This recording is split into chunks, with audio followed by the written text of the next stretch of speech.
Hi, I'm Chef Marina. I work with plant-based food. My food sensibilities are rooted in my childhood in the Malabar in Kerala. I use a lot of Ayurvedic principles and ingredients in my food and cooking. So today we are going to be doing a very simple recipe. It's called the kanni, and it's a staple food of Kerala. Kanni is a rice gruel preparation. It's very easy and very comforting, and it works very well on our digestive system.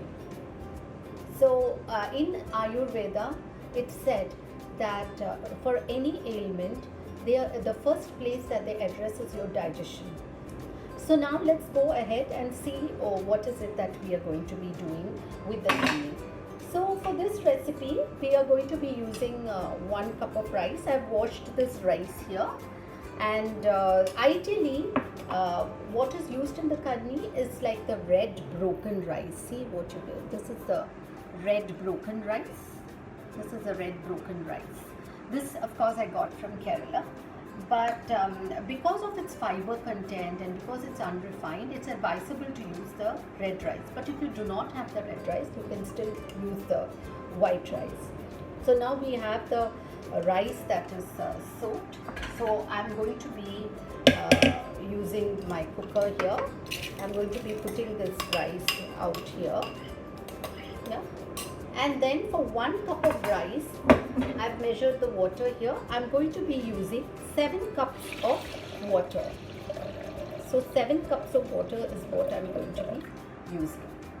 Now when you use this water, what you've got to do is you have to pressure cook this. And it's advisable to put this on medium flame and going for about 7 whistles. Yeah, on the medium flame, because when you put this on high flame, what happens is there's enough water in it and the water might splash. So always advisable to put it on medium flame. So I'm going to cook my kanji here. I'm going to put that. Now the second part of the recipe is the spices. So we are going to be using some spice mixture here.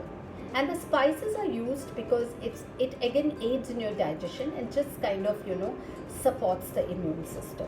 So for here we have jeera, kala jeera here, the black jeera. We have the ajwain. Then we have some black pepper and methi.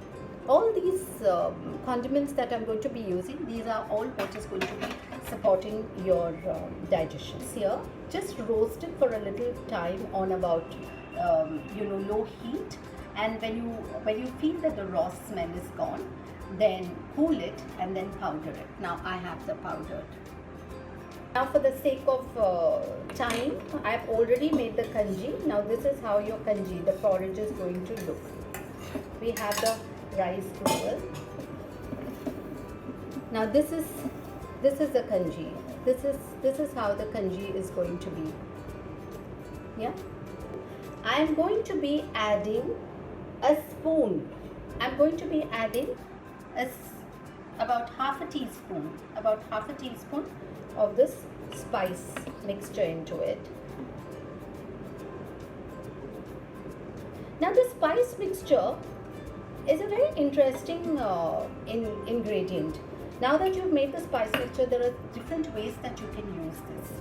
You could just boil some water, warm some water, and then you could put this just about a dash, just about 1/4 teaspoon or just a little more than 1/4 teaspoon, put it into the water, and you can drink it after a meal. It just makes your it's just a very nice light feeling in your stomach, helps with digestion. So now we are going to be serving the kanji. Now we have our plate here. Now the kanji, if you could serve this, I'm going to be serving the kanji with a green moong toran. Now toran is a stir fry. So a green moong is tridoshik. It works with all your doshas. So this is very ideal to have with the kanji, because kanji by itself can be a little bland. So now let's see how we are going to be doing this. So I'm going to be plating the kanji.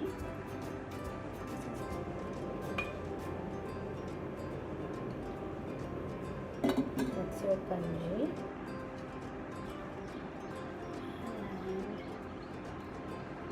And I'm just going to be putting some green moong into it. That's your kanji. Now along with this, there are some things that you could do. You could just add a roasted papad. So now we have a roasted papad here. Now just for the crunch of it, you could do roasted papad. Another thing that goes very well with this is also the lemon preserve, like the nimbu that is salted and just bottled and kept, like, you know, just like a pickle. I don't have that, so I'm just going to be using a dash of nimbu pickle. Here's your kanji that's ready. Yeah. So I hope you enjoyed this recipe and the tips that I have given you.